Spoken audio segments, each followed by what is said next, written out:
Damián Cifrón es uno de los directores más interesantes del actual cine argentino, conocido y aclamado por su único estilo que mezcla humor, drama y crítica social. A lo largo de su carrera ha creado películas que no solo entretienen, sino que también hacen reflexionar.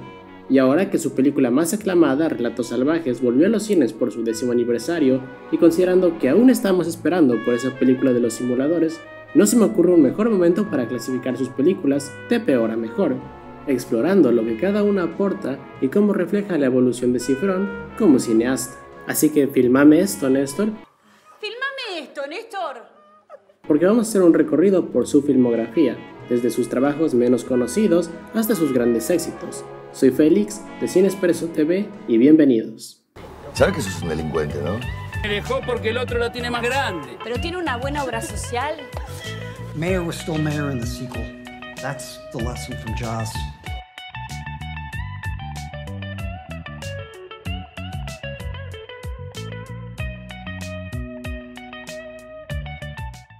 Antes de continuar, debería aclarar un par de cosas y establecer unos parámetros de cómo voy a rankear estas películas. Lo más importante que me parece resaltar es que este ranking es, por sobre todas las cosas, mi interpretación personal de la filmografía de Damián Cifrón. Las películas se ordenan según lo que yo aprecio que haga bien cada película o lo que no haya hecho bien, así que estoy más que seguro que no van a estar completamente de acuerdo con todo lo que diga. Por lo tanto, este ranking no pretende ser definitivo y puede que hasta cambie en el futuro. Espero que dejes en los comentarios en lo que estás de acuerdo con este video, en lo que discrepas y todo en el medio. También algo que necesito aclarar es que lo que este ranking considera como la peor película de Cifrón es, en casi todos los aspectos, una película que muchos directores desearían que fuera su mejor película. Ahora, habiendo dicho todo eso, Misántropo no es una buena película. Ahora, ¿es una mala película? No necesariamente. Es difícil de clasificar porque hay cosas que la película hace muy bien y otras que deja bastante que desear. Es curioso porque he escuchado a la gente decir de todo sobre esta película. A algunos les parece lenta y aburrida, para otros es sofisticada y nihilista. Hasta escuché a alguien decir que esta es la mejor película de Cifrón, sorprendentemente. No sé si eso sea verdad, quizás necesito más tiempo para apreciarla. Sin duda que es la película más divisiva de Cifrón, así que vamos a tener que desmenuzar para ver si alguno de estos dos lados tiene la razón. Misántropo trata sobre la oficial de policía, Eleanor Falco, que es reclutada por el agente del FBI Lamarck para encontrar a un asesino serial, donde va a tener que luchar con su turbulento pasado para descubrir las pistas. Ahora, esta idea de una joven policía en búsqueda de un asesino serial les debe sonar de otra película, ¿verdad? Así es, esta película, como muchas otras de este género, se inspira bastante en El silencio de los inocentes, y con razón, es una excelente película, y esto no lo digo para denigrar esta película. No tiene nada de malo que una película se inspire en otra, especialmente si estamos hablando de Cifrón, que desde su inicio con los simuladores se inspiró de otras series, pero cuando ves los simuladores no lo notas, porque Cifrón tiene una visión única que hace distintivo a sus proyectos, pero aquí no se siente como que pudo darle el giro tradicional de Cifrón. Esto se muestra incluso en el sinopsis de la película que pueden encontrar, donde se refiere a Eleanor como una Clarice Sterling de la actualidad. Para los que no saben, Clarice Sterling es el personaje de Jodie Foster en El silencio de los inocentes. Es como si no creían que Eleanor tenía suficiente personalidad por su cuenta y tuvieron que escribir eso para atraer a las personas que conocen del silencio de los inocentes. Aunque todos sabemos que los simuladores se inspiraron en series como Los Magníficos o Misión Imposible, no la de Tom Cruise, sino la serie de los 60s, nadie se referiría a los simuladores como Los Magníficos del siglo XXI o algo así. Hablaré más adelante de la historia de los personajes, pero antes quiero darle crédito a algo que la película hizo muy bien, solo para que sepan de que no estoy criticando por criticar, y es que se ve increíble. Sin duda, la cinematografía y la dirección de arte hicieron un trabajo excelente en esta película, especialmente cuando los personajes están caminando por la noche. Sin duda que Cifrón sabe cómo dirigir a los personajes caminando por la noche. Es hasta casi frustrante porque la película se ve increíble, pero la historia y los personajes... You're a goddamn artist. This is art, Mr. White. Actually, it's just basic chemistry, but thank you, Jesse. I'm glad it's acceptable.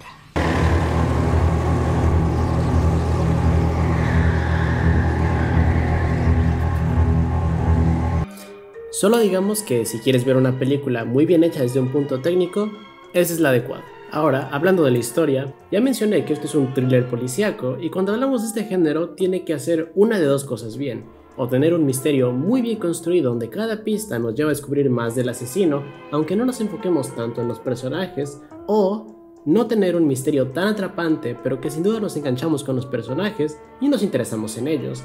El misterio en este caso se vuelve un vehículo para aprender sobre ellos y relacionarnos con ellos mejor. Desafortunadamente, Misanthropo no hace ninguna de esas dos cosas bien. Empezando por los personajes, los dos principales son Eleanor, interpretada por Shailene Woodley, quienes la mayoría de ustedes la conocen por sus papeles en Bajo la misma estrella o las películas de Divergente, y Ben Mendelsohn, quienes yo lo conozco por hacer el malo de Rogue One, así que si no conocen nada de Star Wars, prepárense porque van a ver muchas referencias de Star Wars, así que han sido advertidos. Ahora, no es que siento que Shailene Woodley haya hecho un mal trabajo como Eleanor, y sin duda que intenta hacer algo con el material que le dieron, pero se nota de que no es la actriz para el papel. Es demasiado joven, considerando que necesitaba a alguien que claramente perdió su juventud debido a sus problemas personales, y ahora está atrapada siendo una patrullera con personas mucho más jóvenes a ella. En vez, tenemos a alguien que se nos dice que intentó unirse al FBI pero no pudo por sus problemas personales. Pero esto no nos afecta mucho porque aún se ve joven y no vemos sus problemas personales, o al menos no en serio. Nos dicen que es agresiva y antisocial, pero nunca la vemos así. Aggressive, addictive, antisocial. This is the profile of people we arrest, not hire. Quizás porque si fuera agresiva y antisocial, no sería un personaje que nos agradaría. De la misma manera, aunque Eleanor es la protagonista y Lamarck es el secundario, la película toma la decisión de darle las mejores líneas a Lamarck, aunque hay unas líneas que son simplemente bizarras. Como cuando descubrimos que Eleanor se autolastima y que intenta unirse al FBI, pero debido a sus problemas personales no pudo, incluyendo su abuso de sustancias, donde dice esto. Have you ever tried any illegal substances? Yes. Which ones? All of them. That didn't help your application either. What were you thinking? Kurt Cobain. I'd rather be hated for who I am than loved for who I'm not. Ok, tiene que haber una mejor manera de citar a alguien que no sea Kurt Cobain en esta situación. Si su punto es que quería que la acepten como es, no lo sé, pero se siente medio raro, ¿no? Por poco se siente como si un adolescente escribió esta línea. Se siente como algo que hubiera escrito yo. Incluso yo sé que tenía que haber alguien mejor a quien citar que no sea Kurt Cobain. Así que, bueno, si quieren que escriba más líneas así, pues ya sabes, Cifrón, llámame. Así que no me sorprende lo que Lamarck dice después de eso. Yeah, he's not exactly a role model according to the Bureau. Se supone que Misanthropo quiere ser sobre cómo interactuamos en esta sociedad moderna y cómo nos alienamos entre nosotros, pero no logra hacer que nos interesemos en ninguno de estos personajes, y ni se diga del asesino que están buscando. Un breve apartado, quiero también mencionar que esta película tuvo bastantes problemas. Fue anunciada en el 2018, pero no salió hasta el 2023. Empezó el rodaje en marzo del 2020 y tuvo varios problemas debido a la pandemia. Cifrón había esperado su chance de hacer una película en Hollywood por mucho tiempo, pero después de hacerlo se sintió algo decepcionado. Creo que cuando tienes que hacer una película en Hollywood, tienes que tener cuidado de no ahogarte con tus aspiraciones. Cuide que sus aspiraciones no lo ahoguen, director.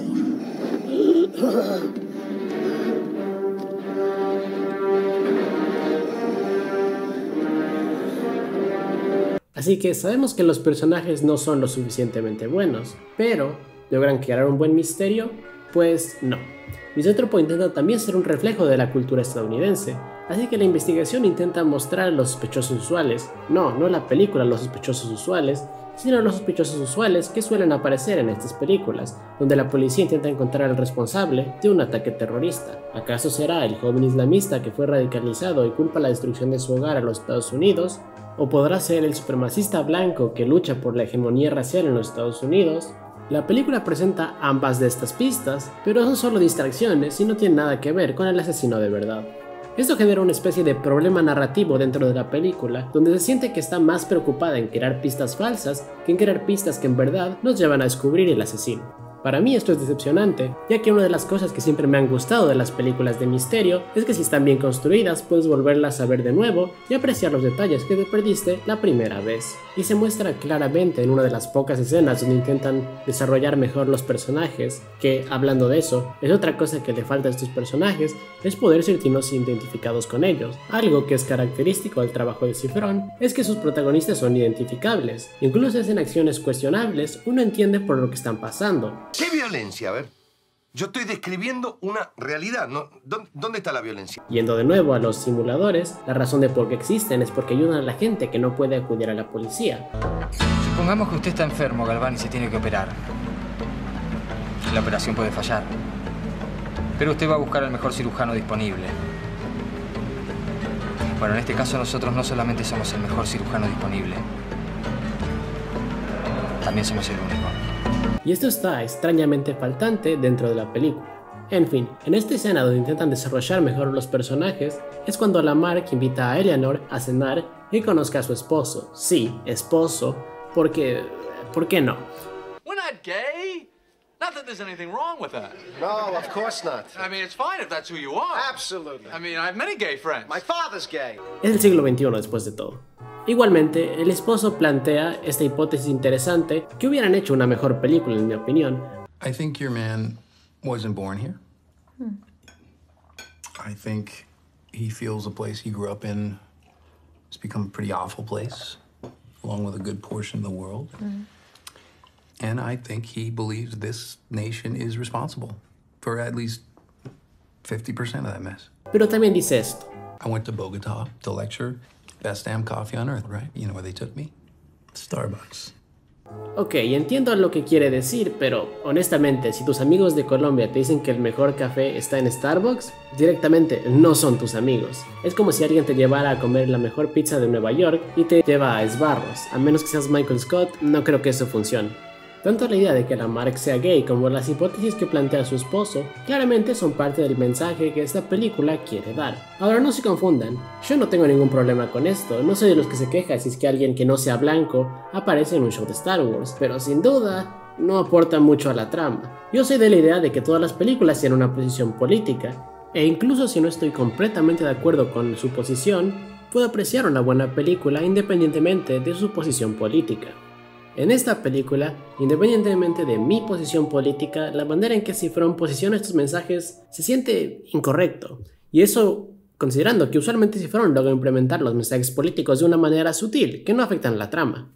Otra cosa característica del trabajo de Cifrón, pero extrañamente perdida en esta película, es el humor negro y el cierto nivel de sátira que sus otras películas tienen. Entiendo que este es un tema complicado y que quizás el humor negro se vería un poco fuera de lugar, por eso es que yo siento que el tono es lo que quizás debieron haber cambiado. La película se siente muy seria para lo que sabemos que Cifrón hace bien. Por ejemplo, en este momento donde Lamarck da este discurso sobre que tienen que darle más tiempo y de que está a punto de descubrir al asesino, y luego corta directamente a ellos emborrachándose en el bar, indicando que no les hicieron ni caso. Es divertido y me hubiera gustado que hayan más escenas así, pero esta es la única. En su mayor parte, el tono es bastante similar a Sicario, cuando siento que un tono con más sátira hubiera funcionado muchísimo mejor, especialmente considerando que si habían temores de ofender a alguien, pues ya cruzaron esa línea cuando hicieron uno de los personajes gay. Cuando están investigando las dos primeras pistas, hay un elemento en el que la cadena de televisión está al tanto de lo que pasa y lo lleva a la pantalla, mostrando todo en directo, y esto es lo que lleva a uno de los sospechosos a que se suiciden. Y es todo básicamente un espectáculo para mostrar a la gente que están trabajando en atrapar al asesino y que su interés no es en el bienestar de la gente, sino en mantener una ilusión de que todo está seguro. Esto no vuelve a aparecer después de la segunda pista falsa y no aparece al final, donde yo siento que debió haber vuelto, mostrando cómo ya se movieron al siguiente drama que causa ratings.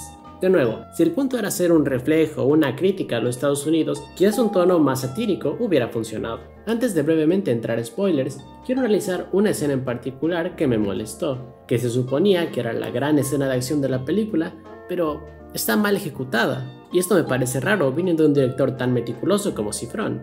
En esta escena van a confrontar a los que creen que estaba detrás de los asesinatos, que son un grupo de supremacistas blancos. Se empieza generando tensión, tienen que evacuar a los civiles de una manera sutil y luego empieza el tiroteo. Primero, que ese debe ser el grupo de policías o agentes del FBI menos gatillo fácil de la historia de los Estados Unidos. Recuerden que hablamos de un país donde los policías te vacían un cargador si una nuez les cae sobre el auto. Shots fired! Shots fired! Shots fired! Shots fired!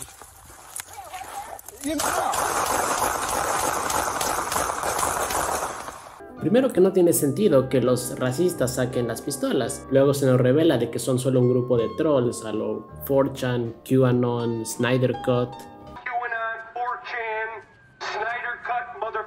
¿Por qué sacaron sus armas contra agentes del FBI? Sé que no son muy brillantes, pero hacer eso es básicamente una sentencia de muerte. Y tercero, quizás mi mayor problema, es que nadie intenta tomar cobertura. Ahora, no soy un experto en tiroteos, más que quizás jugar al Counter-Strike, pero hasta yo sé que si escuchara disparos lo primero que haría sería tomar cobertura.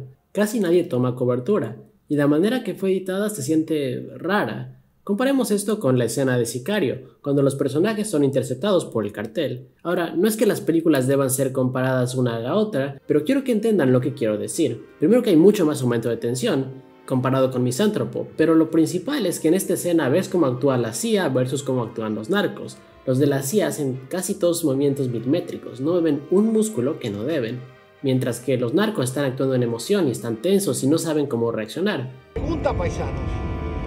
¡Quieren morir!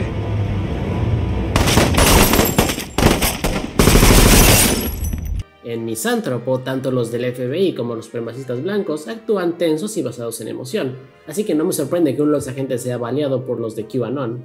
De hecho, es un milagro que ninguno de los agentes del FBI haya muerto. Ahora hablaré brevemente de spoilers, así que si no quieren spoilers, salten a este momento.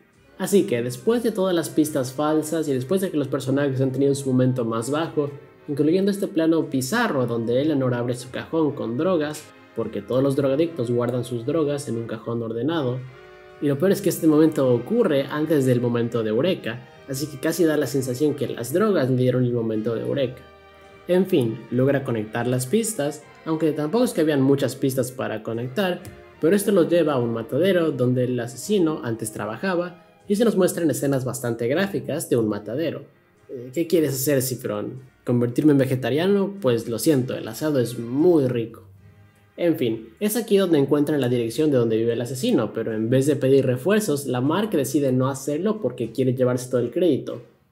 Un poco raro, considerando que el experimentado agente es el que toma esta decisión y no la agente de policía novata. Obviamente es una trampa, y el asesino termina matando a la marca y toma de rehén a Eleanor, donde tenemos la única escena donde nos intenta esclarecer sus motivos. Aquí es donde descubrimos que, aparte de sufrir daño cerebral cuando era pequeño, su tiempo trabajando en el matadero lo radicalizó de cierta manera porque no entiende cómo se les puede hacer eso a las vacas. Y asumo que las vacas son una alegoría para nosotros y el matadero es la sociedad, el capitalismo. Francamente podría ser cualquiera de esas dos, porque de por sí no tenemos ninguna conexión con ese tema que aparece casi media hora antes de que se termine la película. En vez de ser un terrorista extranjero con sed de venganza o un racista intentando mantener la raza pura, tenemos a un ex convicto con daño cerebral. Ok, supongo que tiene que ver con la cultura de armas en los Estados Unidos y como mayormente son los inocentes que salen lastimados más que los criminales de los que supuestamente se nos protege. Pero lo del matadero se siente difícil de conectar con el motivo del asesino, tampoco afecta a ninguno de los protagonistas. Quizás es aquí donde pudieron haber hecho que Eleanor sea vegetariana y que se siente enferma cuando tiene que ir al matadero, pero ni eso. Y al final, aunque intenta tener una conversación sobre sus problemas, es un poco tarde, ¿no, Eleanor? Mató a demasiada gente y de hecho más gente muere y Eleanor no logra detener nada de esto. Lo único que rescato de esta escena es que hay un muy buen plano donde se nos muestra a Eleanor en luz y al asesino en oscuridad. Es un detalle pequeño, pero me gusta. Se muestra cómo Cifrón utiliza a la iluminación en sus escenas. Al final, después de que la policía logra matar al asesino, Eleanor sobrevive y le dan el puesto del FBI que ella quería. Pero no se soluciona nada de su problema de depresión. No va a terapia o intenta hablarlo con su compañero, que casi no hizo nada en la película más que estar en los tiroteos. Al principio de la película, Eleanor caminaba sola por las calles hermosamente iluminadas. Al final de la película, ella sigue caminando sola por calles hermosamente iluminadas. solo que ahora es un agente del FBI. El desarrollo del personaje de Eleanor es, al igual que muchas otras cosas en esta película, decepcionante. Y la última cosa que me decepcionó, aunque es algo pequeña dentro del gran esquema de las cosas, fue el título. La película se llama Misántropo, pero el personaje, aparte de exhibir características misantrópicas, no aporta mucho a la trama. Antes de ver esta película, supuse que se llamaba Misántropo porque el asesino serial era un misántropo, y al final de la película, pues sabía básicamente lo mismo. No aprendí nada sustancial que no pude haber asumido con un título así. De nuevo, comparándolo con El silencio de los inocentes, esa es una película cuyo título no solo es tétrico, sino que cuando ves la película entiendes el punto narrativo dentro de la historia, y entiendes por qué se llama El silencio de los inocentes, más aún si vamos con su título original, The Silence of the Lambs o El silencio de los corderos. What became of your lamb, Clarice? I killed him. You still wake up sometimes, don't you? You wake up in the dark and hear the screaming of the lamb. Así que no me sorprende que en Estados Unidos decidieron cambiarle el título a To Catch a Killer o Para atrapar a un asesino. Tampoco es que me parezca un buen título, pero me dice más o menos lo mismo que la película se llame Misántropo, así que eso fue decepcionante. Así que eso es lo que puedo decir sobre Misántropo. Es una película que sin duda necesitaba tomar más riesgos o un guionista que sepa más de policiales, un novelista policíaco o algo así. Es frustrante porque la cinematografía y la dirección de arte sin duda que se merecen estar en una mejor película.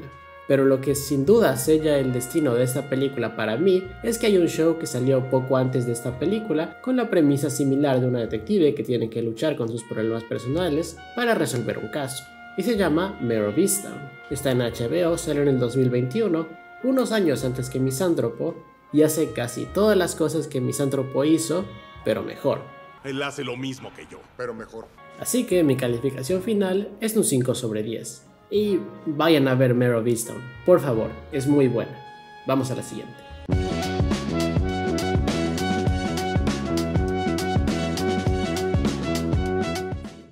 Acabamos de hablar de la película más reciente de Cifrón, ahora vamos a su primera película.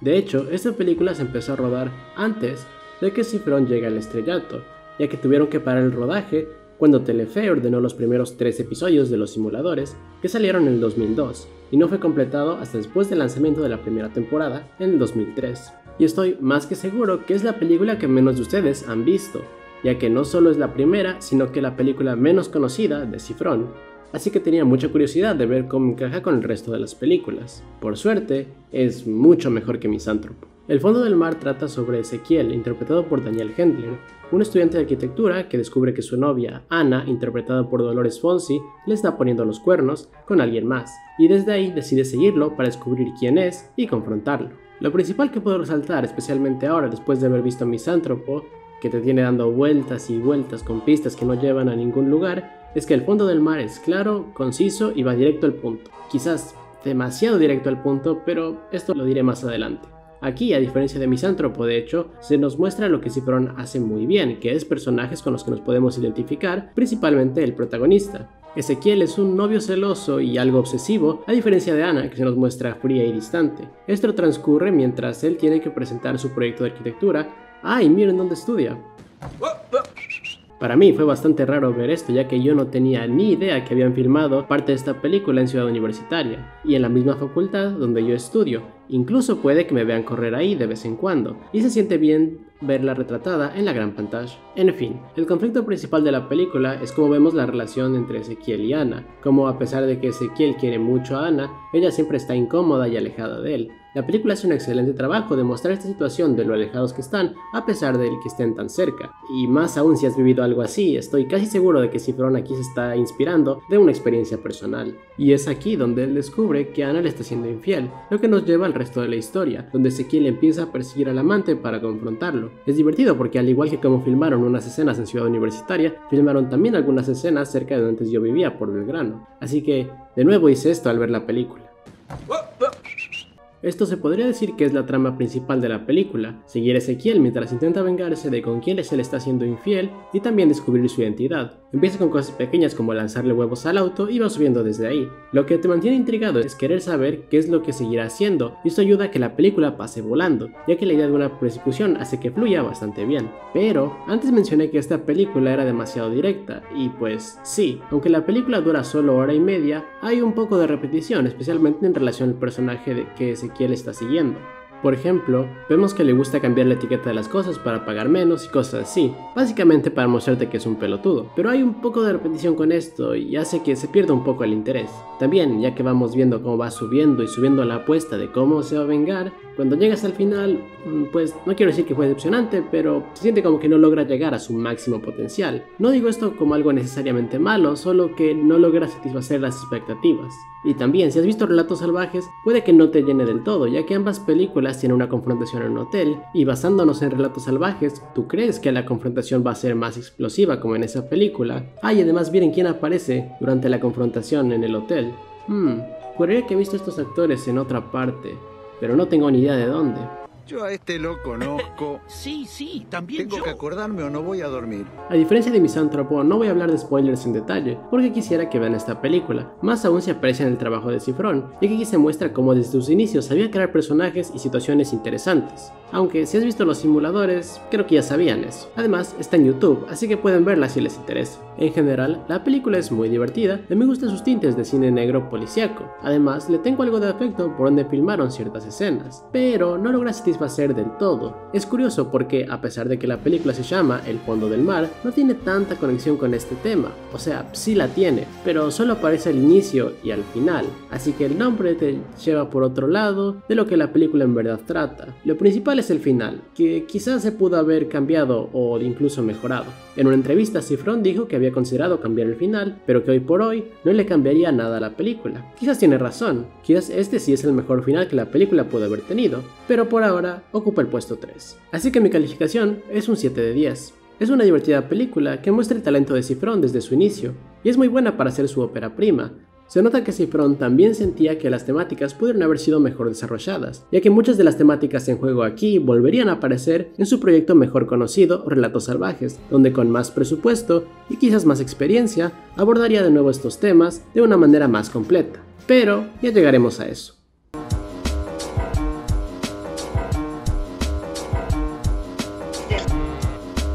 Poco después de los simuladores y el fondo del mar, Cifrón empezó a trabajar en su siguiente proyecto. A pesar de que la cadena quería más episodios de los simuladores, a él y a los guionistas se les habían acabado las ideas y él quería empezar a trabajar en otros proyectos. El primero de estos fue Tiempo de Valientes, que trata sobre cómo agentes corruptos de la inteligencia argentina asesinan a 2 militares para conseguir uranio y vendérselo a terroristas extranjeros. Para investigar la desaparición de esos 2 militares, la policía envía a uno de sus mejores detectives, Alfredo, interpretado por Luis Luque, a investigar. Pero debido a que Alfredo está pasando por un mal momento porque se enteró que su esposa le estaba siendo infiel, el jefe de policía decide que sea acompañado por un psicólogo, Mariano, interpretado por Diego Peretti, quien, por orden del juez, tiene que ayudar a la policía por una infracción de tránsito, donde juntos desentraman todo este complot y tienen que detenerlo. Solo basándose en este sinopsis pueden darse cuenta que la película es una mezcla entre mentiras verdaderas y arma letal. Incluso mencionan esto en una escena. Me siento en arma mortal, Díaz. Es una película body cop y, sin duda, es la película más mainstream de Cifrón. Esto es algo que muchos de los críticos de Cifrón resaltan, que es que no tiende a hacer cine de autor y le gusta hacer cosas más para la cultura de masas.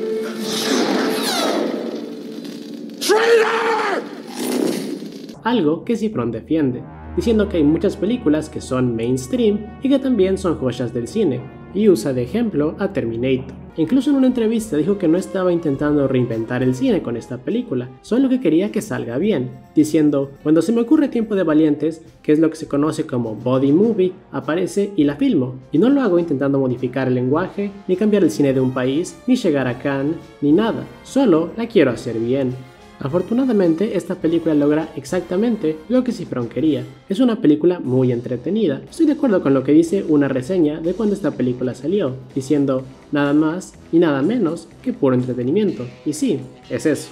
Lo que hace que esta película sea tan entretenida es que está muy bien escrita. El guion es inteligente y sin duda la dinámica entre Luque y Peretti como Alfredo y Mariano está muy bien construida, con Luque haciendo del policía detective clásico, mientras que Peretti hace un gran trabajo como el psicólogo, usando claras frases de psicólogo a través de la película. No hay tragedia. ¿Por qué hay salida? Y como dije, esta película se basa bastante en mentiras verdaderas. Pero bueno, ya que Mentiras Verdaderas tiene no una, sino 2 escenas de tango, creo que estamos a mano James Cameron. Y no digo que solo se inspira por lo del complot terrorista, sino porque también tiene la idea de la esposa cornuda, en el caso del personaje de Peretti, que descubre en una escena bastante divertida que la esposa le está engañando. Ahora que lo pienso, todos los proyectos de Cifrón, excepto por Misántropo, tienen algún personaje que es infiel. ¿Algo que nos quieras decir, Cifrón? Quizás eso era lo que le faltaba a Misántropo, más cuernos. Hablando de Misántropo, cuando estaba hablando de esa película, mencioné que una película de misterio tiene que o tener un misterio muy atrapante, incluso si no desarrolla tan bien a los personajes, o que desarrolle muy bien a los personajes y el misterio en sí no sea tan importante, pero que los personajes estén muy bien construidos. Tiempo de Valientes es un claro ejemplo de lo segundo.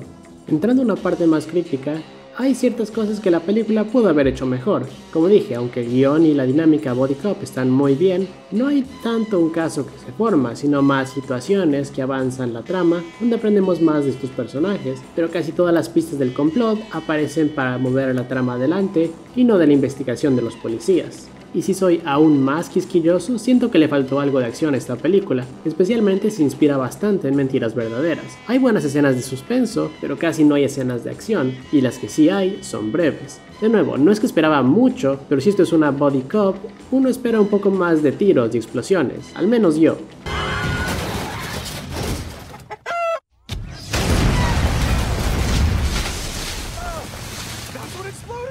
¿A qué te refieres con que esta película no termina con un avión de combate acabando con los terroristas mientras vuela por los rascacielos de la ciudad? ¡Qué decepción! Es broma. Igual, prefiero que la película tenga un buen guión y acción no tan buena a que tenga un mal guión y buena acción. Y finalmente, lo que también siento que la película pudo haber hecho un poco mejor era manejar a su humor negro. Y esto lo digo siendo un gran fan del humor negro de Cifrón, pero en esta película, que es una comedia body cop, empieza con 2 personas inocentes siendo básicamente ejecutadas. Un poco fuerte para empezar la película, ¿no? Aunque entiendo que está hecho así para mostrar lo despiadado que es el villano de esta película, se siente que se pudo haber trabajado un poco mejor. Siento que Cifrón aún estaba buscando el balance entre humor negro y comedia, y aún no lo encontraba cuando hizo esta película, pero por suerte ya la encontró, pero me estoy adelantando.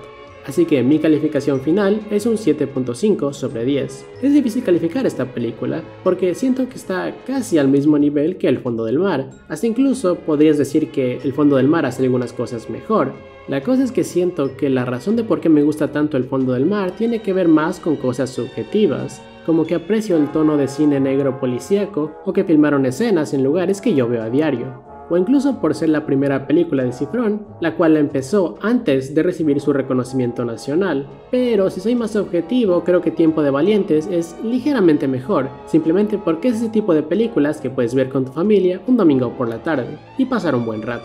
Mientras que El Fondo del Mar sí pide un poco más de ti. Puede que esto cambie, pero por ahora ocupa el segundo lugar. Después de Tiempo de Valientes, Cifrón tuvo una pausa en hacer películas, aunque siguió escribiendo sus propios proyectos. Hizo un programa de televisión, Hermanos y Detectives, que, aunque fue bien recibida por la crítica, no tuvo el impacto cultural que tuvieron Los Simuladores. Y si quieren que hable sobre esa serie o que arranquee los capítulos de Los Simuladores, pues no se olviden de darle like y suscribirse. Además de esto, siguió desarrollando nuevos proyectos, como uno de ciencia ficción existencialista que Cifrón había empezado a trabajar cuando tenía 17 años, llamado El Extranjero, o The Stranger en inglés. Y en otros 2 proyectos, uno un western llamado Little Bee, que iba a ser en inglés, pero filmado en Salta, y una comedia romántica no tradicional llamada La Pareja Perfecta, que, con un título así, creo que se pueden imaginar que es sobre una pareja que es todo menos perfecta. Según Cifrón, los guiones estaban terminados y hasta había hablado con varias productoras al respecto. Todo avanzaba bien, pero por una razón u otra, estos proyectos no salieron adelante. Esto causó que no lancé ningún proyecto por 8 años.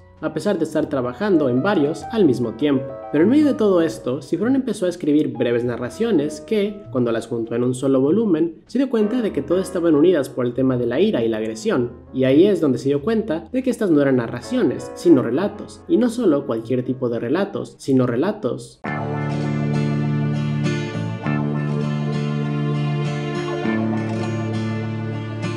y estoy casi seguro que si estás viendo este video es porque sabías que esta película iba a ser la número 1, porque es muy buena. De hecho, es tan buena que no sé si hay mucho más que decir al respecto. Todos sabemos que la dirección, el guión, las actuaciones, la cinematografía, la dirección de arte, todas son un golazo. Decirles que Relatos Salvajes es una muy buena película y que deberían verla es quizás hasta un poco condescendiente, porque ya lo sabían.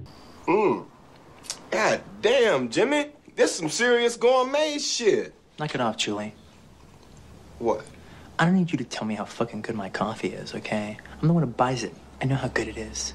Así que hagamos algo un poco más interesante, ya que todos sabemos lo buena que la película es como una unidad. ¿Por qué no rankeamos en separado cada uno de los relatos y cómo se comparan entre ellos? Así podremos averiguar cuál es el relato más salvaje de Relatos Salvajes. Y, para hacer esto aún más interesante, logré encontrar el guión original de Relatos Salvajes, así que vamos a poder ver lo que Cifrón fue cambiando y comparar el guión con la versión que tenemos en la pantalla grande. Además, hay un relato extra que no aparece en la película, pero sí en el guión, y veremos dónde este encaja también. Así veremos en qué orden quedan los Relatos Salvajes. Antes de continuar, debo hacer otra aclaración como la que hice al principio de este video, y es que todos estos relatos son increíbles, no solo salvajes. De hecho, lo que yo siento que separa a Relatos Salvajes de todas las otras antologías es que esas películas tienden a ser muy desiguales en sus historias, con historias muy buenas y muy malas en la misma película, mientras que Relatos Salvajes es consistentemente buena de inicio a fin. Así que, aunque todos son muy buenos, y cualquiera de estos por sí solos hacen que muchas películas se vean pequeñas en comparación,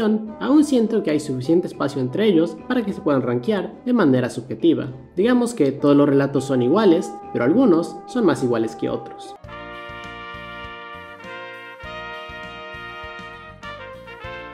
Habiendo dicho esto, Hasta que la muerte nos separe es el relato más débil de la película, aunque no por eso deja de ser igual de salvaje que todos los otros relatos. Y, curiosamente, es el relato que más cambió del guión a la pantalla, así que quizás esto fue lo que le jugó en contra. La historia es bastante simple. Durante la boda de Romina y Ariel, Romina descubre que su recién esposo le ha sido infiel y, peor aún, que invitó a la chica a la boda. Esto causa que Romina pierda el control y decida vengarse de él. Y lo que hace que este relato esté al nivel de los otros es, sin duda, la actuación de Erika Rivas como la novia, Romina. Cuando pierde la cabeza y elige la opción nuclear, nadie está a salvo. Cuando la muerte nos separe, cuando tu muerte nos separe, me voy a quedar con todo.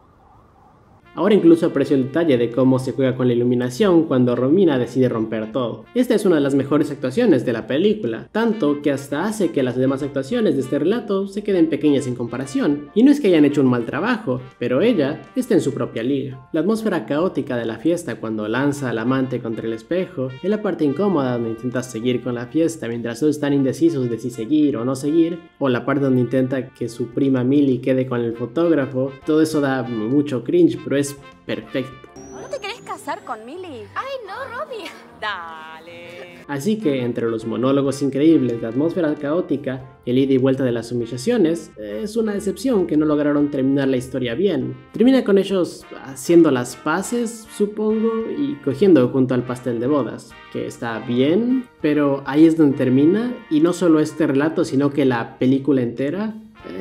Es un lugar un poco inusual para terminar la película, ¿no? Aunque esta película de por sí es bastante inusual. Creo que el problema de terminar así es que no logramos entender mucho al novio, entonces que se arreglen después de todo eso no se siente del todo bien. Es curioso porque esta es la versión femenina del Fondo del Mar en cierto modo, ya que en el Fondo del Mar vemos como un chico obsesionado con su novia se vengaría de la persona con quien le engañan, y aquí vemos como una chica reaccionaría si esto le pasara en su boda, aunque claramente es el ejemplo más exagerado de cómo una chica reaccionaría. O quizás es una advertencia de que si van a ponerle los cuernos a su futura esposa, no lo hagan y si lo hacen, no inviten al amante a la boda. De hecho, aquí es donde creo que El fondo del mar hizo algo mejor, porque al menos intenta explicarnos la perspectiva de la novia y esto ayuda a la conclusión. Aquí el problema es que casi no vemos nada desde la perspectiva del novio, y entiendo ya que este relato es más sobre cómo Romina se entera de todo esto e intenta procesarlo antes de mandar todo a la mierda. Pero si van a terminar con ellos perdonándose, quizás hubiera ayudado entenderlo a él también, y tampoco ayuda que ni el novio ni los demás personajes aportan mucho a la trama, aunque esta línea es muy buena. Igual la fiesta estuvo maravillosa. Me imagino que esto intenta hacer una especie de analogía sobre cómo el matrimonio no es sobre desquitarse con el otro, sino de perdonar y seguir adelante, creo. Creo que ahora es el momento adecuado para hablar sobre los cambios que este relato tuvo en comparación con el guión. Dentro de todo es bastante similar, pero hay unas diferencias clave, empezando con la música, que iba a ser bastante diferente. Por ejemplo, los novios iban a entrar al ritmo de Suave de Luis Miguel, pero en la versión final entran con Titanium de Sia y David Guetta. Y aunque me gusta Luis Miguel, creo que veo el por qué no fueron con esta canción, y es que es muy romanticona como para que sea la introducción de los novios, especialmente si tienen que saludar con todos los parientes y los invitados y todas esas cosas. Solo funciona cuando los vemos juntos. Aparte de eso, el punto es que el DJ tiene que generar bombo de que vamos a ver a los novios por primera vez, y en ese sentido, una canción de pop con electrónica como Titanium funciona muchísimo mejor. Aparte, me imagino que necesitaban una canción más actual, ya que a menos que el DJ sea un super fan de Luis Miguel, no abriría con una canción así, y ayuda que, si recuerdan esa época, esta canción estaba en todas partes cuando recién salió. Otro cambio que iba a haber era una breve escena donde los novios bailaban aparte del tema Call Me de Blondie. De nuevo, temazo, amo a Blondie. Cuando suena Rapture me transformo en Soldier Boy. Fab Five Freddy told me everybody's fly. Pero no aporta mucho al relato, así que veo por qué lo cortaron. Un minuto. ¿Acaso eligió esa canción porque Romina descubre la infidelidad llamando a la chica? Si es así, entonces creo que Cifrón en verdad que es un genio. Tiene que cerrar el estadio. Los genios hacen eso. En fin, yendo a cambios más grandes, lo más importante es que el cocinero con el que Romina ya saben qué, en el guión se siente más como que se está aprovechando de la situación, mientras que en la película ella es más la que inicia el juego. Es un cambio interesante, aunque se siente un poco raro cuando lo comparas con la versión de la película. Te preguntarás quizás por qué tomaron esta decisión. Pues eso es porque el final de este relato es bastante distinto en el guión al que vemos en pantalla. Aparte de que unas situaciones cambian un poco, como que Romina no intenta juntar a Millie con el fotógrafo, sino con el doctor que la está atendiendo. También no hay una reconciliación entre Romina y Ariel. El doctor le toma la presión, pero le dice que como su presión está bien, no puede hacer nada. Aunque un poco raro que diga que está bien, ya que se nota que sufrió un shock emocional bastante fuerte. Emotional damage. Creo que esto es una especie de referencia al fondo del mar, donde también dejan ir al protagonista porque supuestamente está físicamente bien y no lo consideran un peligro, y en ese caso tiene más sentido que aquí. Después de esto, Romina intenta continuar con la fiesta con lo del pastrón caliente, que es lo que se menciona en la película. Falta el pastrón caliente, ¿no? ¿Saben lo que costó? Decí la verdad, Ariel. Estuvimos toda una semana discutiendo que si el pastrón caliente sí, que si el pastrón caliente no. Definimos que sí lo pagamos y ahora me lo quiero comer. Y aquí los meseros sí lo obedecen porque el cocinero les contó todo y están de su lado, mientras que Romina les dice a los invitados que si quieren se quedan o si no, se van. Los que se quedan empiezan a bailar al ritmo de Luna de Miel en la Mano de Virus, otra excelente canción. No me cabe duda de que Cifrón tiene un muy buen gusto musical, y es aquí donde Romina y el cocinero empiezan a bailar juntos. Al ver esto, Ariel intenta suicidarse al lanzarse por la ventana, pero no logra romper el vidrio y se termina yendo de espaldas contra el piso. Esta idea de que él se intenta suicidar aparece en la película, pero como una subversión de la expectativa. Primero con un bang que resulta ser el descorche de una champaña,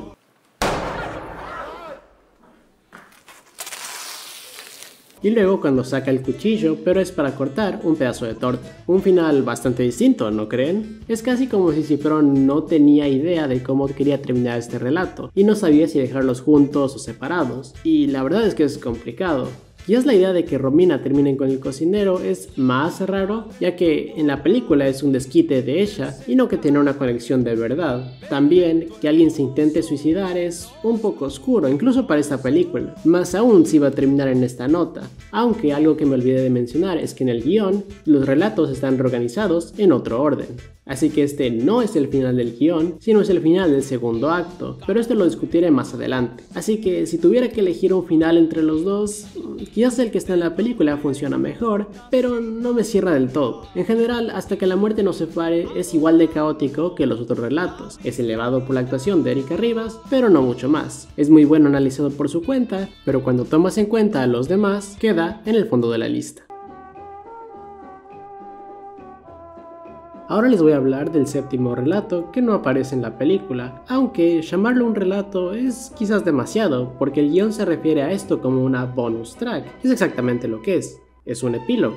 Es como un cierre, pero no aporta mucho. El bonus track se trata sobre Félix, un empresario que le da su auto de lujo a un ballet. Resulta que el ballet al que se lo dio no era un ballet y se da cuenta de que le robaron el auto. Y eso es todo. Como dije, es breve, y entiendo por qué Cifrón lo quitó. Quizás cuando tienes algo escrito, sirve tener un epílogo, pero en una película, especialmente una que no pierde el tiempo como esta, no sirve de mucho. Dudo que hayan filmado esta escena o el otro final de Hasta que la muerte nos separe, pero si las filmaron me encantaría verlas. Es divertido, pero no es muy salvaje. Si hubiera aparecido en la película, no hubiera sido una buena manera de terminarla, más aún considerando cómo inició, aunque me estoy adelantando. Si lo pusiera en el ranking, estaría debajo de Hasta que la muerte nos separe, pero como no aparece, simplemente no lo pondré en el ranking.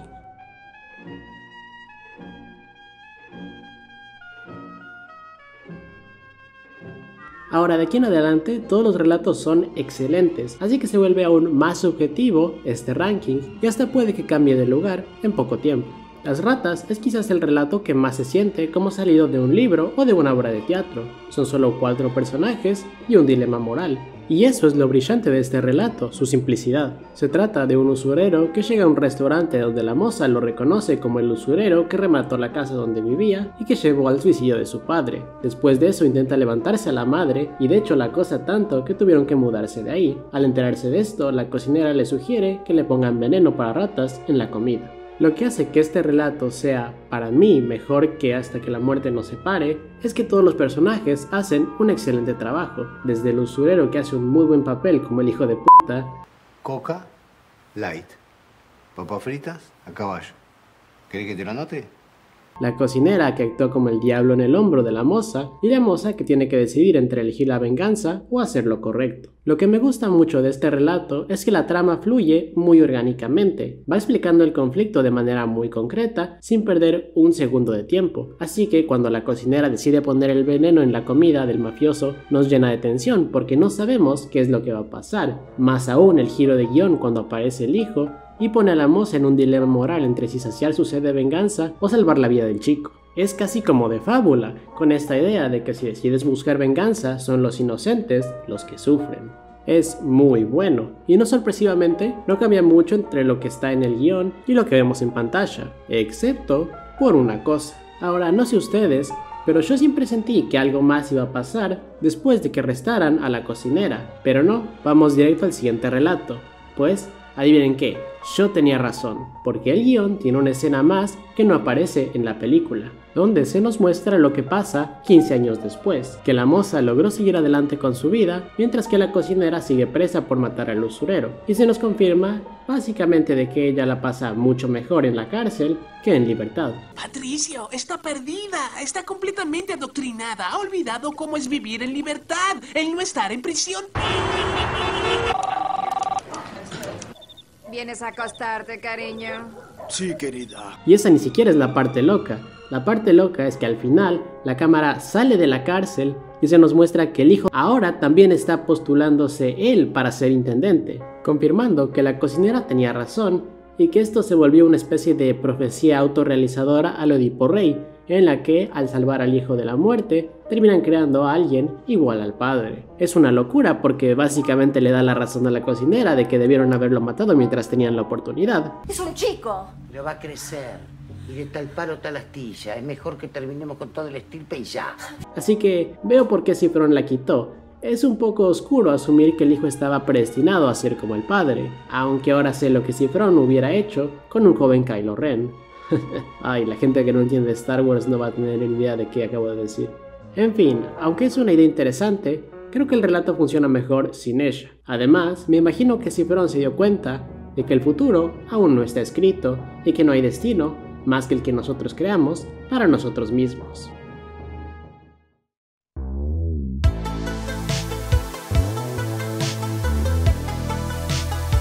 Yendo al siguiente relato, quizás este es el más salvaje, y, al igual que las ratas, es casi como de fábula. El más fuerte trata sobre un empresario que se queda con un neumático desinflado por la ruta donde iba y se topa con un albañil al que antes le había hecho un insulto clasista, y esto lleva a una pelea donde verán quién es el más fuerte. Antes de continuar, esto no tiene nada que ver con el ranking, pero me encanta la canción que el tipo del Audi escucha. Es la pista 3 del soundtrack de la película Flashdance. De hecho, me gusta tanto que siempre que voy por la ruta, la escucho. Y ahora entiendo por qué Cifrón la eligió. Es una muy buena canción para escuchar mientras manejas. Y, afortunadamente, no le he gritado a nadie que es un negro resentido. Forro. aún. Y de hecho se los recomiendo para que la escuchen mientras manejan, especialmente si les gusta esa como que música con piano y sintetizador ochentera. A mí me encanta. Solo por favor no se metan en incidentes de furia vehicular, nunca terminan bien. En fin, el más fuerte, al igual que las ratas, funciona porque es una simple idea ejecutada perfectamente. Empieza con un incidente de furia vehicular que creo que ocurre en todas las partes del mundo, pero especialmente aquí en Argentina es bastante común. Y a pesar de que va de 0 a 100 tan rápido, nada se siente fuera del lugar. Todas las acciones que toman estos personajes se sienten dentro del contexto y nada se siente muy brusco. Al igual que en las ratas, un tema recurrente de esta película son situaciones algo mundanas, pero que son llevadas al extremo y terminan con una conclusión explosiva. El relato está tan bien construido que no cambia mucho el guión de lo que vemos en pantalla, aparte de que en el guión el relato se llama El Camino al Infierno o Ruta al Infierno. Prefiero el título El Más Fuerte, pero la principal diferencia es que el choque es ligeramente distinto. En el guión el tipo del Audi no se choca porque se le sale la llanta, sino porque se desnivela parte de la banquina. Creo que lo del que se le sale la llanta funciona mucho mejor, ya que eso es lo que estaba haciendo, ¿no? Y no tuvo suficiente tiempo de poner todas las tuercas, así que hasta tiene más sentido. Es interesante porque también tocó un poco de esta temática de furia vehicular en el fondo del mar, pero aquí logró dar una mejor conclusión. Así que, ¿ustedes qué dicen? ¿Fue un crimen pasional? ¿Qué hipótesis maneja, comisario? ¿Crimen pasional?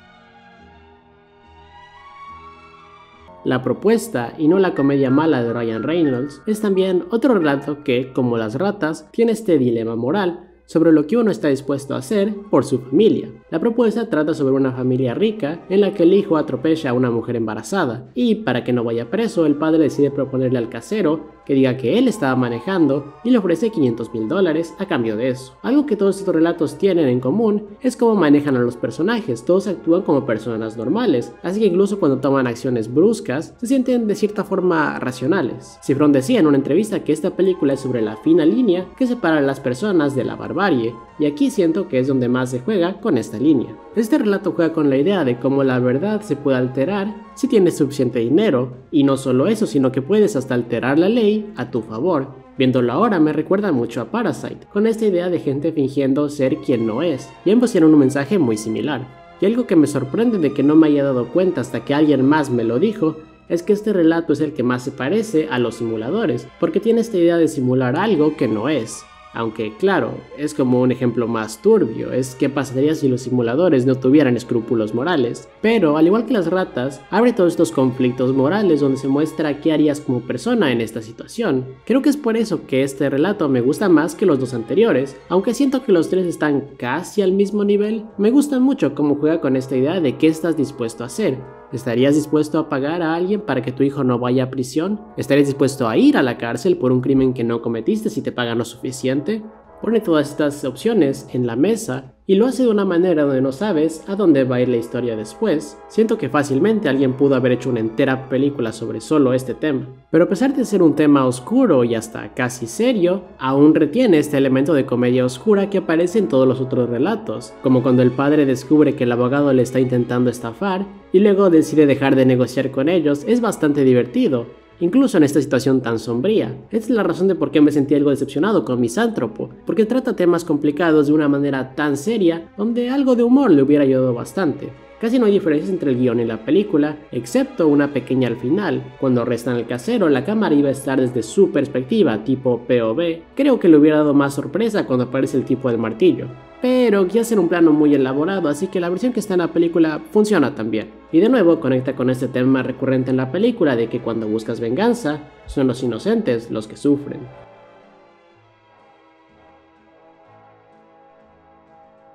¿Alguien más conoce a Gabriel Pasternak aquí? Supongamos que no sabías nada sobre Cifrón o nada sobre los simuladores. Incluso así estoy dispuesto a pensar de que Pasternak te voló la cabeza y, en poco tiempo, te muestra las habilidades de Cifrón tanto como guionista y como director.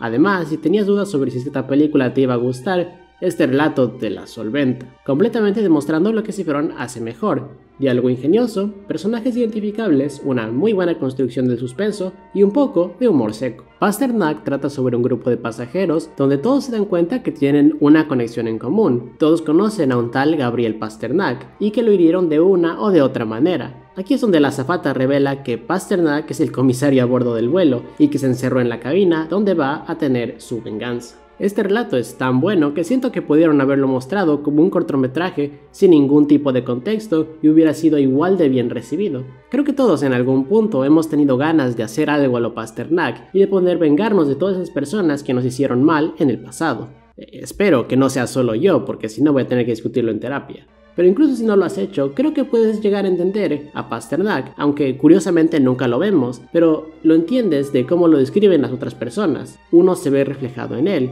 Si te han tratado de enfermo, te hacían bullying en el colegio, no entendían tu proyecto, o peor aún, si te han puesto los cuernos, entendemos a Pasternak de una o de otra manera. Hashtag todos somos Pasternak.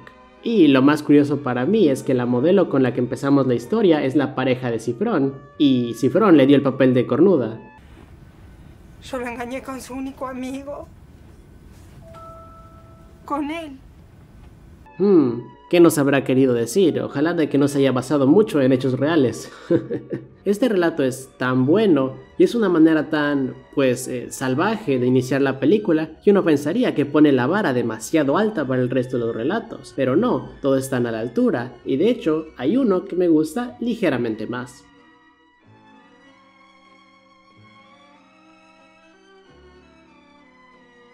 El mejor relato de Relatos Salvajes es, en mi opinión, Bombita. Y creo que tiene que ver con la temática que une a todas estas historias, que es que basta es basta. En este relato, Simón, interpretado por Ricardo Darín, es un ingeniero especialista en demoliciones que, después de que se le llevan el auto, pierde los estribos al tener que lidiar con la incompetente burocracia. Esto desata una serie de eventos donde culminará todo con una conclusión explosiva, literalmente. Este es, quizás, el relato menos absurdista de todos y, sin duda, con el que la mayoría de la gente, principalmente los argentinos, se pueden identificar. Esto es porque, especialmente antes de que esta película salga, era muy común esto de las grúas. De hecho, a pesar de que Cifrón le dejó elegir cualquier papel a Darín, él eligió este papel porque se había encontrado en esta situación varias veces. Yo siento que esta es una de las mejores actuaciones de la película, pero al parecer no todo el mundo piensa lo mismo, ya que hay mucha gente que siente que esto es Darín haciendo de Darín. Disculpe, pero no puedo aceptarle este formulario. No me aceptas el formulario. Vos me decís que no me aceptas el formulario. Me estás diciendo que no me aceptás el formulario. Sí, porque no lo llenó. Tiene que llenarlo. Lo tengo que llenar. Vos me decís que tengo que llenar el formulario. Me estás diciendo que tengo que llenar el formulario. Sí, si no lo llena no puede iniciar el trámite. Tiene que poner nombre y número de documento. Son dos cosas nada más. Dos cosas. Pero ¿hasta cuándo tanta injusticia? ¡Se va todo a la puta que lo parió! Gracias a este éxito que tuvo más de 15 millones de espectadores, Roberto es convocado para un nuevo trabajo en donde hace una transformación actoral impactante. Señor, su número es el 24. Me estás diciendo que mi número es el 24. Sí, señor. Va por el 22. Cuando digan el 24 es su turno. Van por el 22. Sí, claro. Vos me decís que van por el 22 y cuando llegue el 24 es mi turno. Sí. Me estás diciendo que van por el 22 y cuando llegue el 24 es mi turno. Sí, señor. ¿Hasta cuándo tanta injusticia? ¡Se van todos a la puta que los parió! Ahora, esta idea de que si Darín hace Darín en todas las películas es debatible, pero lo relevante de este video es que si parece que Darín está actuando como Darín, es porque ese es el punto. Darín se basa en sus propias experiencias porque tiene que representar al ciudadano promedio, que tiene que lidiar con la incompetente burocracia y, como a pesar de intentar mantener la calma, finalmente se desata. Yo estoy seguro de que todos nos hemos encontrado en esta situación donde estamos como a la merced de un empleado insufrible en estas situaciones. Y, a su crédito, todos los actores que hacen de recepcionistas hacen un excelente papel, hasta algo menospreciado. Creo que no se aprecia los ciertos matices que tiene la actuación de Darín en este relato, al inicio donde intenta, luego cuando tiene que mantener la calma en estas situaciones frustrantes y finalmente cuando decide volarlo todo. De hecho, mi escena favorita de este relato es cuando se prepara para explotar todo y captura perfectamente esta sensación como de depresión, pero también de calma, como que sabe lo que tiene que hacer. Ya saben la escena, la de na na na na.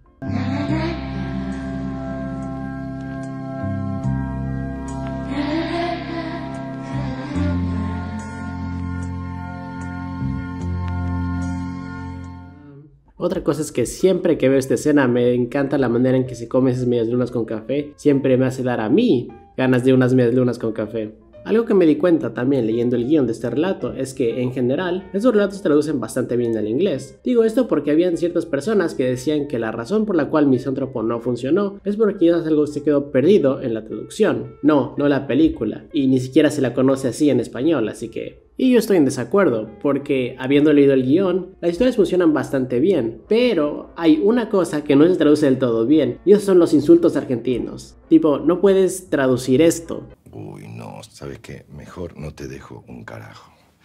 Por mí se pueden ir todos a la mierda. Vos, Edred y su secretaria. Fundamentalmente su secretaria. Todos a la mierda. Digo que hay frases que funcionan solo en el idioma argentino, ¿verdad, De Niro?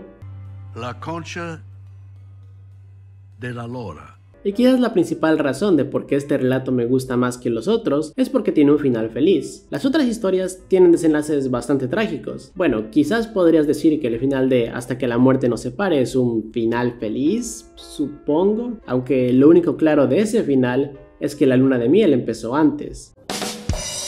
Y... si eres muy siniestro, quizás también puedes considerar el final de Pasternak como uno feliz, porque logra vengarse de todas las personas que le hicieron daño. Pero incluso con eso, este es el relato con el final más feliz de la película. No solo logra vengarse, sino que también logra recuperar a su familia y recibe el respeto de no solo los presos, sino también los guardias. Y logra destapar toda esta red de corrupción que sabemos que existe y se logra volver un héroe popular. No es sorpresa que el término bombita se haya vuelto parte del léxico argentino, donde el término bombita es similar a decir postal en inglés.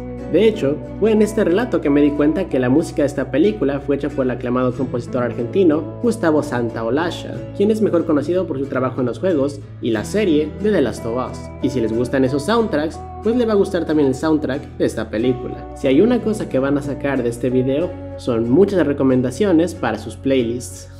Y sin duda es en la escena final donde le están celebrando el cumpleaños a Bombita y escuchas esas características cuerdas del compositor Santaolalla que conectan toda la calidez de esta escena, donde Bombita tiene que soplar la vela, soplame la vela, y sopla, corta negro, fin, rueden los créditos y termina, ¿verdad? No, porque pusieron este relato al medio de la película. Esta es quizás mi única crítica con Bombita, que está mal ubicado. Tenía el lugar perfecto para terminar la película, pero en vez está en el medio. Como ya expliqué, eso también es lo que no me gustó de Hasta que la muerte nos separe, que no termina en una nota lo suficientemente fuerte. Y sé que iba a terminar en esta escena porque en el guión Bombita está al final. Y, si necesitan más pruebas, en una entrevista Cifrón habla de cómo la película cierra con Darín, así que este fue un cambio tardío durante la postproducción, y yo no lo entiendo. Quizás Cifrón en su vasta sabiduría encontró la razón para reordenar los relatos, pero para mí fue un error. Así que mi calificación final es un 10. Pero, ¿cómo puede tener una puntuación perfecta? Si dije que no todos los relatos son iguales de buenos y que hay ciertas cosas que pudieron haber mejorado. How can it be both? It can't. But it is. It's paradoxical, and yet it works. Pues creo que es porque esta es una película que logra ser más grande que la suma de sus partes. No todos los relatos logran cerrar del todo o resolverse completamente porque nosotros no estamos resueltos completamente. Todos somos solo la ilusión del orden, construidos del caos y al filo del abismo. Es en este filo donde la película está ubicada, no solo mirando al abismo, sino que el abismo lo mira de vuelta.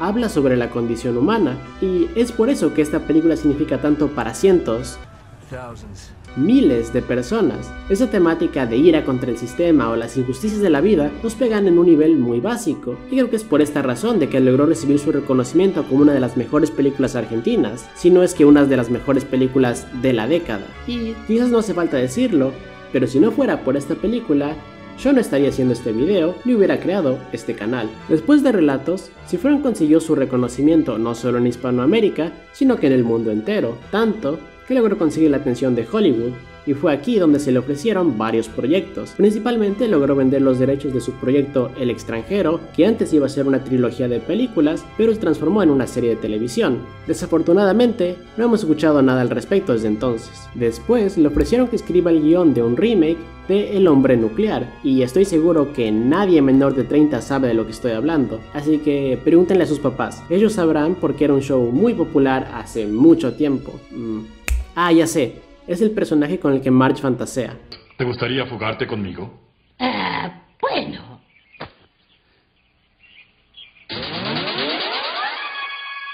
Y ese sonido era su sonido característico. Entre esta serie y las claras inspiraciones que los simuladores tienen de Los Magníficos y la antigua Misión Imposible, se nota que Cifrón tiene mucho cariño a estas imágenes retro. En fin, el proyecto iba bien y hasta entraron negociaciones para que Mark Wahlberg sea el siguiente Hombre Nuclear. No lo veo del todo, pero bueno. Originalmente Cifrón solo iba a escribir el guión, pero luego tuvieron problemas con el director, así que le dieron el poder de escribir y dirigir. El rodaje iba a iniciar en el 2016 con un lanzamiento para diciembre del 2017. Curiosamente, si eso pasaba, hubiera tenido que competir directamente con Star Wars. Pero en el 2017, la compañía que tenía los derechos, The Weinstein Company, vendió los derechos y Cifrón dejó el proyecto en el 2019.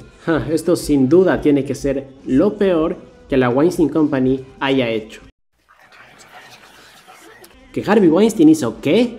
Y antes de esto también le ofrecieron si quería dirigir El Eternauta, que entonces iba a ser una película, pero él la rechazó. Hablando del Eternauta, ¿alguna vez va a salir esta serie? Porque fue anunciada en el 2020 y aún no sale.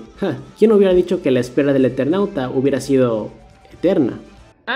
¿Saben a qué me refiero? No, hermano, este tipo apesta. En la entrevista donde habló sobre esto, dijo que tenía mucho cariño por las películas antiguas de superhéroes como Superman de Richard Donner, y que las entonces actuales películas de superhéroes como Los Vengadores no le pegaban de la misma manera. Incluso se burla de esto diciendo que debe estar creciendo. Me pregunto si aún mantiene esta postura, porque esta entrevista salió poco antes de una película con un director que tiene un estilo muy similar al de Cifrón. En fin, después de estas decepciones empezó a trabajar en Misántropo, lo que hace que hayamos cerrado el círculo. De hecho, lo único que no puedo entender es por qué Cifrón no ha hecho una continuación a Relatos Salvajes. Quiero decir, el formato de antología claramente se prestaría a ser una serie de televisión, área en la cual sabemos que Cifrón tiene mucha experiencia. Estoy seguro que dado su amor por las series antiguas, ha de conocer esta serie llamada La Dimensión Desconocida, que también es una serie de antología que ha sido revivida a lo largo de las décadas con diferentes grupos de escritores. De hecho, fue en uno de esos regresos que un joven George R. R. Martin, mucho antes de escribir la aclamada serie de libros La Canción de Hielo y Fuego, se dio a conocer. Y eso hay que darle más tiempo. Después de todo, le tomó más de 20 años hacer que la serie y los simuladores se haga una película, así que espero que eventualmente haga que la película Relatos Salvajes se vuelva una serie, porque estoy seguro de que ideas no le faltan, ya que situaciones absurdistas donde la gente pierde la cabeza es el pan de cada día aquí en Argentina. Y después de cumplir su sueño de hacer una película en Hollywood, Cifrón decide regresar y hacer una película de los simuladores, que pensarías que sería fácil considerando que esta es una de las series más queridas de la Argentina, pero tuvo complicaciones. Estaba destinada a ser lanzada este año en el 2024, antes de ser retrasada al 2025, a pesar de que el guión estaba terminado y los 4 simuladores todos estaban dispuestos a regresar. Luego, Peretti dijo en una entrevista de que estaba complicado el tema de hacer una película así considerando los problemas actuales que el Inca enfrentaba y la crisis cultural que está pasando el país actualmente. Luego, Cifrón diría que, aunque lo del Inca no ayudaba, la principal razón era que la plataforma de streaming que estaba financiando la película, Paramount Plus, estaba teniendo problemas financieros debido a la sobreabundancia de plataformas de streaming, en la que Paramount intentó conseguir un puesto entre las principales, pero no lo consiguió, y esto afectó el presupuesto, retrasando la película para el 2026. En serio espero que no hayan más retrasos y que puedan sacar la película de los simuladores. Claramente demanda popular no le falta, con un solo póster toda la Argentina estaba unida esperando más noticias, y si una película sobre una de las series más más queridas de la Argentina tiene problemas en conseguir financiamiento de una plataforma de streaming, no sé qué le depara a los proyectos más pequeños, así que quizás alguien debería hacer algo al respecto. Y si no consiguen a alguien que financie la película, por suerte, yo conozco un grupo de personas que resuelven todo tipo de problemas. Soy Félix de Cine Expreso TV y nos veremos en el próximo video.